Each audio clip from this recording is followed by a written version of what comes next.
Students, next video type of chemical reaction. ये हमारा इस चैप्टर का जो 5 पॉइंट आप देख रहे हो वो लास्ट पॉइंट है। एक एक क्लियर होता जाएगा, चैप्टर आपका जो है वो कंप्लीट हो जाएगा। फर्स्ट हमारे पास जो केमिकल रिएक्शन है वो 5 तरह के हैं: combination reaction, decomposition reaction, displacement, double displacement और ऑक्सीडेशन एंड रिडक्शन रिएक्शन। इस वीडियो में टाइम के अकॉर्डिंग देखते हैं, 8 से 10 मिनट के वीडियो में अगर दो हम कंप्लीट कर लें, कम्बिनेशन और डिकम्पोजिशन रिएक्शन। तो कम्बिनेशन जैसे कि नाम से ही क्लियर है, कम्बिनेशन का मतलब दो चीज़ों का आपस में मिलना, कंबाइन होना, जुटना। तो इसके नाम से ही क्लियर होगा आपको definition, those reaction in which 2 और मोर सब्सटेंसेस, वो रिएक्शन जिसमें 2 या 2 से ज़्यादा सब्सटेंसेस जो होते हैं वो कंबाइन होकर के to form a single substance, जिसमें 2 या 2 से ज़्यादा चीज़ें आपस में मिल करके, लाइक A प्लस B मिल करके C। तो ये क्या हो रहा है, 2 मिल करके एक बन रहा है कंबाइंड, तो इसको हम कहेंगे combination reaction. Example, magnesium plus oxygen, magnesium oxide. Hydrogen plus oxygen, water. यहाँ पे क्या हो रहा है, दो सब्सटेंसेस, ये दो एलिमेंट आपस में मिलकर के एक सिंगल सब्सटेंस का क्या कर रहे हैं, फॉर्मेशन कर रहे हैं। तो ये कॉम्बिनेशन रिएक्शन बिल्कुल सिंपल, आप आसानी से देख के बता सकते हो कि 2 या 2 से ज़्यादा मिलकर जब एक सब्सटेंस का फॉर्मेशन कर रहे हैं, तो दोज रिएक्शन इन विच 2 और more substances combine to form a single substance are called combination reaction. उसके बाद ये सारे एग्जाम्पल आपके पास, आई थिंक स्कूल से बुक प्रोवाइड हो रहा है, तो आपके पास बुक आ चुका होगा। C+O CO2H2 plus Cl2 2HCO Na plus Cl NaCl, ये सारे आपके क्या हैं, कॉम्बिनेशन रिएक्शन है। ये तो एलिमेंट हो गए। ये आप देख सकते हो सब्सटेंसेस में कंपाउंड भी आपस में मिलकर, जैसे कैल्शियम ऑक्साइड और वाटर मिलकर के कैल्शियम हाइड्रोक्साइड का क्या कर रहा है, फॉर्मेशन कर रहा है। ये आपको याद रखना होगा। कैल्शियम ऑक्साइड को हम लाइम या क्विक लाइम बोलते हैं, और CaOH को हम कैल्शियम हाइड्रोक्साइड या स्लैक्ड लाइम बोलते हैं। तो क्विक लाइम और स्लैक्ड लाइम, ये दो चीज़ें आपको जो है वो याद रखनी होंगी। उसके बाद जो अगला हमारा टाइप ऑफ रिएक्शन है वो है डीकम्पोजिशन रिएक्शन। डीकम्पोजिशन में मतलब डीकम्पोज, ये भी आपका क्लियर हो गया होगा कि जहाँ कॉम्बिनेशन में कंबाइन हो रहा है, डीकम्पोजिशन में डीकम्पोज हो रहा है। और डीकम्पोज होने का मतलब टूटता है। और जब भी कोई चीज़ टूटेगा तो उसमें क्या होगा, कॉम्बिनेशन में दो चीज़ें मिलकर एक बनाती है, और डीकम्पोजिशन में एक चीज़ कोई टूट करके, जैसे यहाँ A प्लस B कंबाइन करके C एक बना दिया, और यही C जब एक चीज़ टूटेगा तो दो चीज़ों का फॉर्मेशन, तो ये क्या हो गया, डीकम्पोजिशन रिएक्शन हो गया। तो those reaction in which A compound splits up into 2 और मोर सिंपलर सब्सटेंस, वो रिएक्शन जिसमें एक कंपाउंड स्प्लिट्स अप होता है, टूटता है, इनटू 2 और मोर सिंपलर सब्सटेंस, 2 या 2 से ज़्यादा सब्सटेंस में टूटता है, तो उसको हम नाम देते हैं डीकम्पोजिशन रिएक्शन। अब रह गई चीज़ कि जब भी डीकम्पोजिशन रिएक्शन होगा या कोई एक सिंगल सब्सटेंस जब 2 या 2 हिस्सों में टूटेगा, तो कुछ तो ऐसी चीज़ की ज़रूरत होगी जिसकी वजह से वो टूटे, अपने से तो टूटेगा नहीं। तो केमिस्ट्री में अगर किसी चीज़ सिंगल सब्सटेंस को तोड़ना होता है जिससे वो मिल के बना हुआ है, तो 3 कंडीशन में वो टूट सकता है। एक, या तो उसको हम हीट प्रोवाइड करें तो वो जिससे बना हुआ है उसमें टूट जाएगा, या सनलाइट के प्रेजेंटेशन में भी कोई कुछ सब्सटेंस ऐसे हैं जिनको सनलाइट में अगर रखते हैं या सनलाइट मिलता है तो वो उससे टूट जाते हैं, और कुछ केमिकल सब्सटेंस होते हैं जिनको इलेक्ट्रिसिटी पास कराने पर वो जिन चीज़ से मिलके बने होते हैं उसमें डिकम्पोज होते हैं। तो डीकम्पोजिशन जो रिएक्शन होता है, या जो कोई सिंगल सब्सटेंस अगर टूट रहा है डीकम्पोजिशन में, तो हम कह सकते हैं 3 तरीके से टूटता है। ये हमारा डीकम्पोजिशन। अब डीकम्पोजिशन में एक सिंगल सब्सटेंस, एक या तो बाय हीट जब उसको गर्म करें तब टूटेगा। एक या तो सन लाइट प्रेजेंट रहे उस कंडीशन में टूट सकता है, या एक इलेक्ट्रिसिटी पास कराएं तब वो चीज़ क्या हो सकता है, टूट सकता है।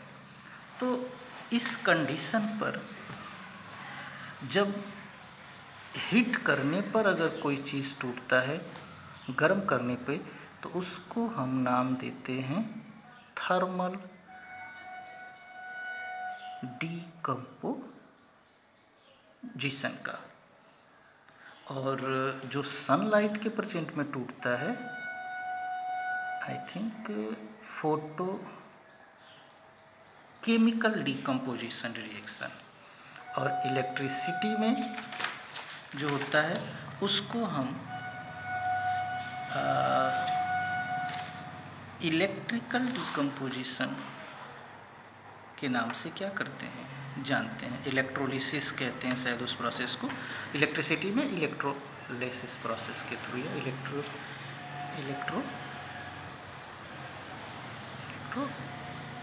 प्रोसेस, या इलेक्ट्रिकल डीकम्पोजिशन भी आप उसको हम कह सकते हैं। तो तीन तरीके से डीकम्पोजिशन, थर्मल डीकम्पोजिशन, फोटोकेमिकल और इलेक्ट्रिकल या इलेक्ट्रोलिसिस प्रोसेस।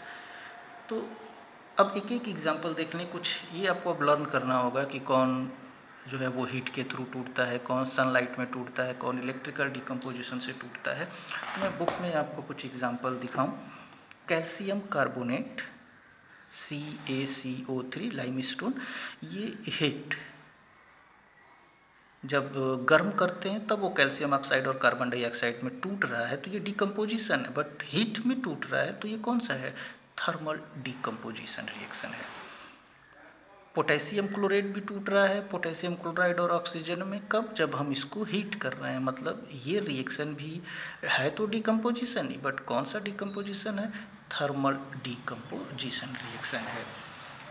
ये आपका एक सबसे इम्पॉर्टेंट जो बोर्ड के एग्ज़ाम के लिए वेरी वेरी इम्पॉर्टेंट, डीकम्पोजिशन में ये XY का जो क्वेश्चन आता है वो कलर वाइज, ये फेरस सल्फेट जिसका कलर ग्रीन होता है उसको जब हीट करते हैं तो वो फेरिक ऑक्साइड जो ब्राउन कलर में, क्वेश्चन आपका हो जाता है कि एक सब्सटेंस X जिसका कलर ग्रीन है, जिसको हीट करने पे एक सब्सटेंस Y बनता है जिसका कलर ब्राउन है। तो अब किसका ग्रीन है किसका ब्राउन है, इसलिए आपको ये बिल्कुल याद रखना इस रिएक्शन को, और साथ में कलर के साथ कि फेरस सल्फेट का कलर ग्रीन और फेरिक ऑक्साइड का कलर ब्राउन, ये इक्वेशन बिल्कुल आपको लर्न होना चाहिए। तो ये भी कौन सा है, चूँकि हीट से ही टूट रहा है तो ये भी आपका थर्मल डिकम्पोजिशन हो गया। ये लेड नाइट्रेट हो गया, ये भी हीट से है तो ये भी आपका क्या है, थर्मल डिकम्पोजिशन रिएक्शन है। इलेक्ट्रिकल डिकम्पोजिशन में आपका वाटर वो कब टूटता है हाइड्रोजन और ऑक्सीजन में, जब हम इलेक्ट्रिसिटी पास कराते हैं। इलेक्ट्रिकल डिकम्पोजिशन होता है जब वाटर में इलेक्ट्रिसिटी पास कराते हैं तो वो हाइड्रोजन और ऑक्सीजन में क्या होता है, स्प्लिट हो जाता है। तो ये आपका इलेक्ट्रिकल डिकम्पोजिशन है। सोडियम क्लोराइड, ये भी जब इलेक्ट्रिसिटी, सोडियम क्लोराइड को जब मॉल्टेन करते हैं या उसके को फिर इलेक्ट्रिसिटी पास कराते हैं तो वो सोडियम और क्लोरीन में टूटता है। तो क्लोरीन या साल्ट का, सोडियम क्लोराइड या क्लोरीन साल्ट का जो है वो डिकम्पोज होना वो इलेक्ट्रिकल डिकम्पोजिशन होता है। AgCl लाइट सनलाइट में, यानी सिल्वर क्लोराइड को जब हम सनलाइट में रख देंगे तो वो सिल्वर और क्लोरीन में डिकम्पोज हो जाता है। या सिल्वर ब्रोमाइड AgBr को जब लाइट में रखते हैं तो Ag और ब्रोमीन में क्या हो जाता है, टूट जाता है। तो ये दोनों आपके रिएक्शन किसके हैं, ये दोनों रिएक्शन आपके हो गए फोटोकेमिकल डिकम्पोजिशन के। क्वेश्चन एक पूछता है कि सिल्वर क्लोराइड या सिल्वर ब्रोमाइड को हम कलर्ड बॉटल में रखते हैं, रंगीन बॉटल में रखते हैं, क्यों?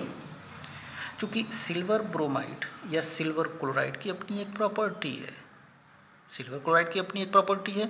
इसमें सिल्वर ब्रोमाइड का जो यूज़ होता है वो जो पिछले ज़माने में या पिछले समय में जो कह लें एक तरीके से जो निगेटिव वगैरह का जो फ़ोटो बनता था उसमें इसका इस्तेमाल होता था। तो अगर इसको हम ऐसे रख दें, वाइट बॉटल में रख दें सिल्वर ब्रोमाइड को या सिल्वर क्लोराइड को, तो सनलाइट जब पास होगा उस बॉटल के थ्रू तो वो उसको सिल्वर और ब्रोमीन में क्या करेगा, तोड़ देगा, जिससे उसकी प्रॉपर्टी चेंज हो जाती है। अपने कंपाउंड में पड़ा हुआ है कि इधर की प्रॉपर्टी कुछ और इसकी प्रॉपर्टी अलग हो जाती है। तो जब सिल्वर ब्रोमाइड को अगर हम वाइट या ट्रांसपेरेंट बॉटल में रखेंगे तो जब सनलाइट उसके ऊपर पड़ेगा तो अब वो सिल्वर ब्रोमाइड नहीं रहेगा, वो सिल्वर और ब्रोमीन में टूट जाएगा। तो इसलिए उसको हम कलर्ड बॉटल में रखें ताकि हीट जो होता है वो उसके अंदर सनलाइट पास ना हो, जिससे वो डिकम्पोज ना हो।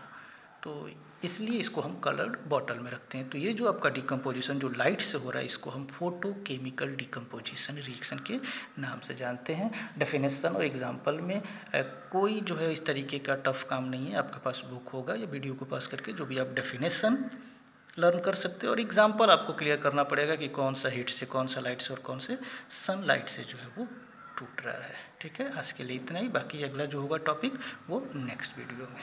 Okay, thank you.